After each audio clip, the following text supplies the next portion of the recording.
Naam, mtazamaji, maafisa na vikosi vikali vya usalama vilazimika kushika doria maeneo ya Mount Kenya Laikipia baada ya Rais William Ruto kuweza kuzuru eneo hilo mara ya kwanza tangu kumng'atua madarakani mmoja wa wanajamii wa Mlima Kenya, Bwana Rigathi Gachagua. Kulingana na vyanzo vinavyopatikana vya mchanganuzi wa habari na mwandishi huyo sasa hivi aliyesambaza, usalama umeimarishwa katika Mlima Kenya huku msafara wa Mheshimiwa Rais William Ruto ukiwasili katika hifadhi ya OI Pejeta katika kaunti ya Laikipia, Mount Kenya. Rais anatazamiwa kuongoza sherehe za miaka 20 Mount Kenya ya hifadhi hili maarufu ambayo imekuwa alama muhimu kwa hifadhi ya wanyamapori nchini Kenya.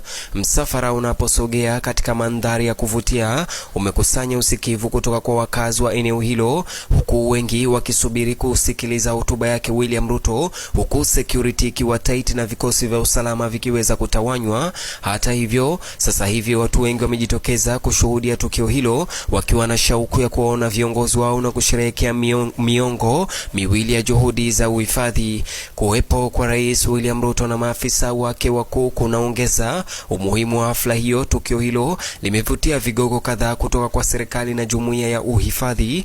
Wamekusanyika sio tu kusherehekea mafanikio ya Pejeta, lakini pia kujadili mustakabali wa uhifadhi wa wanyamapori nchini Kenya. Uhifadhi umekuwa muhimu katika kulinda viumbe hivyo wanyama walio hatarini kutoweka na kukuza utalii wa mazingira, na waliohudhuria wametambua jukumu lake muhimu katika uchumi wa eneo hilo. Wakati sherehe hizo zikiendelea, kumepangwa shughuli mbalimbali zikiwemo hotuba, maonyesho na maonyesho yanayoangazia mafanikio ya uhifadhi. Mtazamaji, hii ni mara ya kwanza kwa William Ruto kutembelea maeneo ya Mlima Kenya tangu kuweza impeachment ya Rigathi Gachagua.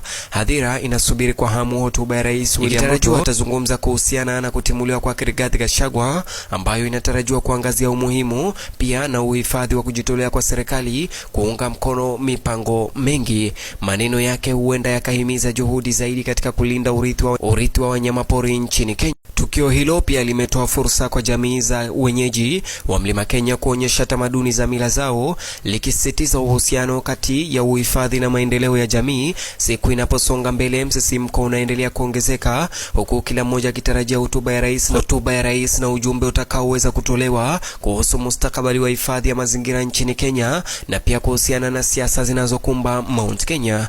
Je, mtazamaji, maoni ama mtazamo wako ni upi? Na kuachia uwanja huu wa comment section. Kumbuka kulike video hii kisha bonyeza kiboksi hicho kwenye screen yako, kitakuelekeza katika YouTube channel yetu mpya. Huko utapata taarifa zaidi kuhusiana na swala